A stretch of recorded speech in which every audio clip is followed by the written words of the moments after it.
Translation is the process by which mRNA, previously transcribed from DNA, is translated into a sequence of amino acids. It is facilitated by mRNA, tRNA, and the ribosome. The ribosome is the protein factory of the cell, a complex of ribosomal RNA, rRNA, and ribosomal proteins. It is not one unit, but is composed of two smaller subunits that come together to form the monosome. It is found in both eukaryotes and prokaryotes, but its structure differs in both cases. In prokaryotes, the ribosome is made of the 50S large subunit and the 30S small subunit. In eukaryotes, the ribosome is made of the 60S large subunit and the 40S small subunit. Eukaryotic ribosomes are larger and more numerous than prokaryotic ribosomes. tRNA is a specialized nucleic acid molecule composed of only 75 to 90 nucleotides and shaped like this. Their final functional form involves most critically an amino acid binding site and an anticodon. The anticodon is a sequence of 3 bases that will facilitate transfer of the amino acid during translation. Before translation, the tRNA molecule must be charged. That is, an enzyme uses ATP to attach a specific amino acid to a tRNA with a matching anticodon.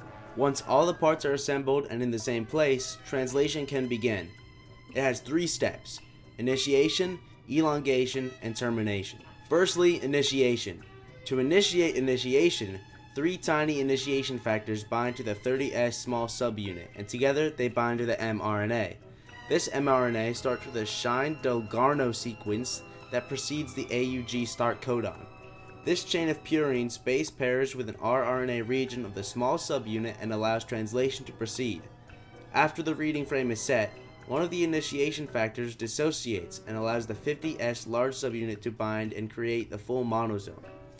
The AG start codon already carries with it the tRNA carrying the methionine amino acid set in the P site of the ribosome, and therefore initiation is finished.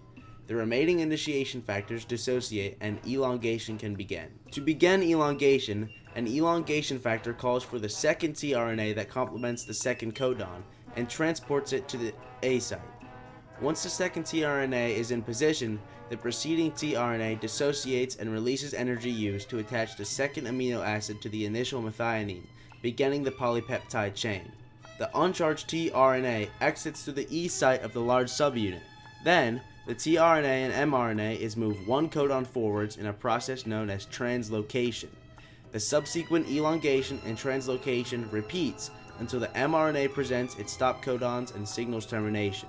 Termination is the final step, signaled by any of 3 stop codons, UAG, UAA, or UGA. These codons don't call for a charged tRNA, but for a release factor, which binds to the A site of the small subunit and releases the polypeptide from the final tRNA.